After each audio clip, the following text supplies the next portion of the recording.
You know what nobody really talks about? About how lonely healing actually is. Everybody posts the inspirational quotes. Everybody talks about growth, protecting your peace, cutting toxic people off, becoming the best version of yourself. But nobody really prepares you for the part where healing gets quiet. Because sometimes healing doesn't look powerful. Sometimes it just looks like sitting alone trying not to text people who hurt you. Sometimes it looks like outgrowing friendships you thought would last forever. Sometimes it's realizing you can't keep saving people who are drowning you at the same time. And that part hurts. I think one of the hardest things about healing is realizing how many people were attached to the version of you that abandoned yourself for everybody else. The people-pleasing version, the always available version, the version that tolerated disrespect just to avoid losing people.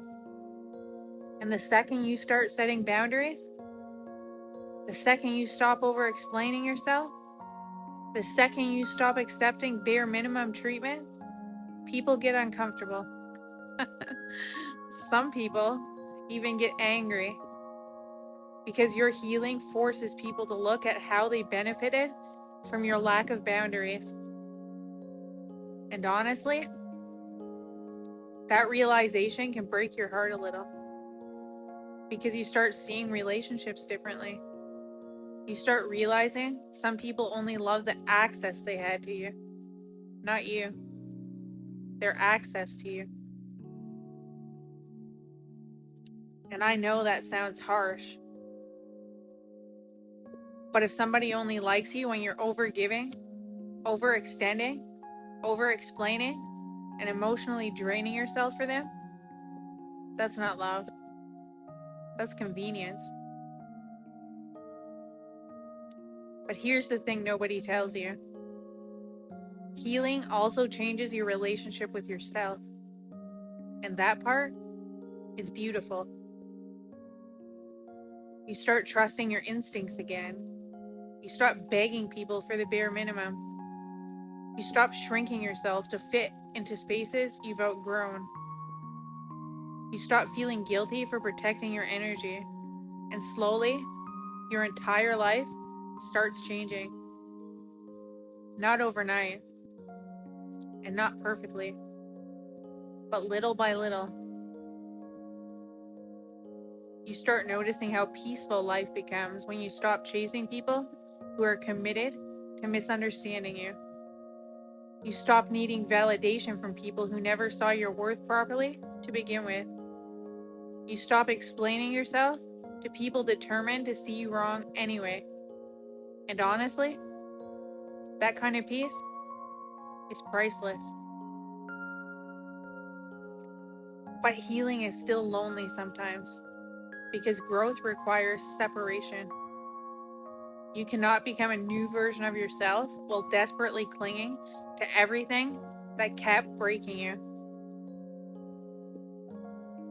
And that includes habits, mindsets, relationships, sometimes even entire versions of yourself. And I think that's why so many people go backwards. Not because healing isn't worth it, but because loneliness makes people return to familiar pain, even when it's destroying them. Because familiar pain feels predictable. Healthy love, healthy boundaries, peace. For people who've lived in survival mode for years, those things can actually feel uncomfortable at first. But uncomfortable doesn't mean wrong. Read that again. Just because growth feels uncomfortable does not mean you're failing. It usually means you're changing. And if you're in that lonely stage right now,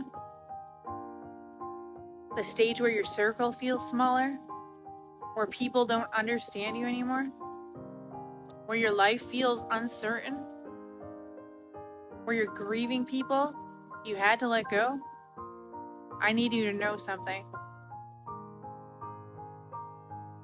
You're not falling apart. You are rebuilding. And rebuilding your life is messy sometimes. It's lonely sometimes. It's emotional sometimes. It's exhausting sometimes.